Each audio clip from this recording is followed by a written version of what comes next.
सुनो तारू हो। हाँ अम्मा जी यही। अरे तनी गोड़वा दबा दे तू, बहुत दुखाता। ठीक बा अम्मा जी दबावा तनी।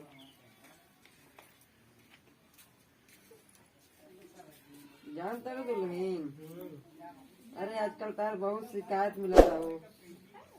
सब गौवा के दमिया कहता कि आवत हूँ सुबेरे सुबेरे, ना चाय बना के देवेलू, ना ही तनी सेकराहे उठ जाइल कर, तनी बर्तनवा जल्दी धो धो कर, अंगनवा दुआरा पर रहता सब पहिए कहार देवल कर तनी। ठीक बा अम्मा जी। हाँ न तो जान तलू सब कुछ का कही, इधर पतो बुढ़िया के बहुत खराब दिया। ठीक बा दुल्हन, जा सूता। ठीक बा अम्मा जी जाता नहीं।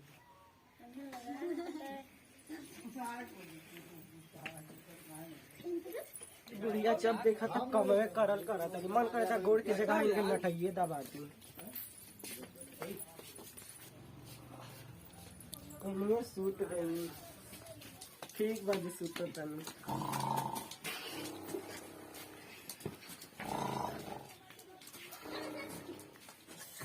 अरे बाप रे बाप ही नाक बजावा तनी की हरन बाद में है कि कुमकरन।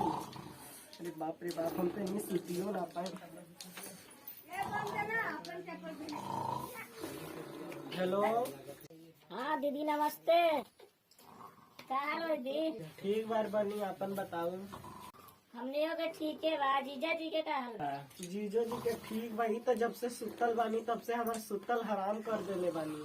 कुछ कहरन नहीं कि खाली कुमकरण में के नाक बजाओ तनी कि हरन हमके कुछ समझे नहीं के आवा। का हुआ दीदी? का कहनी है जीजा जी?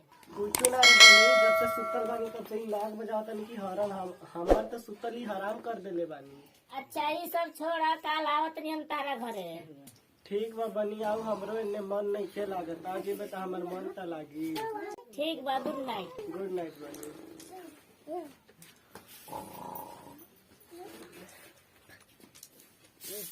जब से अपना लड़का के बिहाव कर दिले बनी तब से ही देखा तब सूत को उठतिया 12 बजे झाड़ू न लगाते ना कुछ। सब गांव के लोग का कहत थे हमरा के, का हम बताई एकरा के, एकदम पगला के धर दिले गई हमरा के। लड़का के बिहाव कइला पे बड़ा घाटा बाटे। का भइल अम्मा जी काहे इतना बक्कतनी?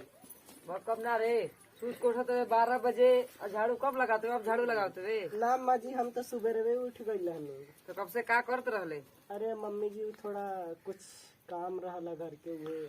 और तो काम करे पहले झड़ुआ लगा दे, 2-4 गो आदमी आई तो का देखे तो का कही कोई। ए अम्मा जी हम सब काम कर देले बानी, खाली झाड़ूए तो रह गई हल।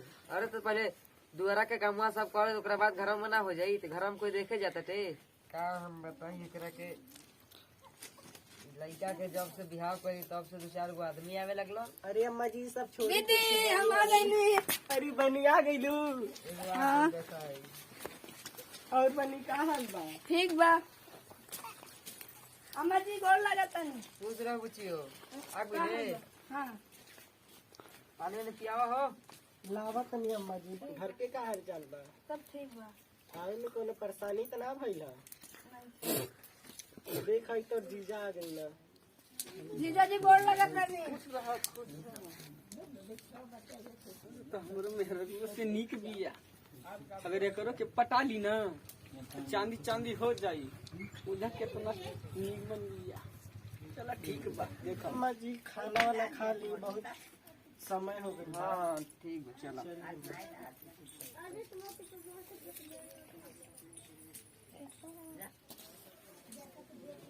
साली तो सुतल बिया।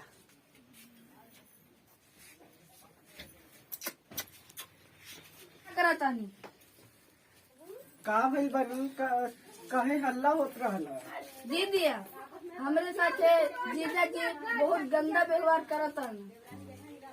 ये तो हम ना जानत रहनी है बनी। बे अम्मा जी से बतावा तनी। अम्मा जी सुना तनी। हाँ दुल्हन का भेल रे? हेने आई अम्मा जी। का भाई? हाई हमरे बहन के साथे बहुत गंदा व्यवहार करत रहनी है। के? आपके बेटा। हमार बेटा? हाँ अम्मा जी।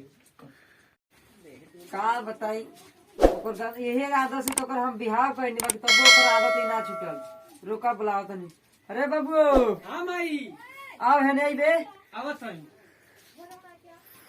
का भइल माई? अरे आई के दुल्हन का कहतली एहे का करबे? ना माई ना होने साल पड़ल रहल तो वही के उठावे जात रही। तो ये आदत है तो तोरा हम बिहाव कैनी, अब का तोरा का हम बताई। अरे माई का भइल साल में तो उठावत रहनी। चलते उठात रहे। हाँ दुल्हन नहीं का कहता हो? ना अम्मा जी हमरे बहन के साथ ही गंदा व्यवहार कहनी है। एकरा का हम बताई। मर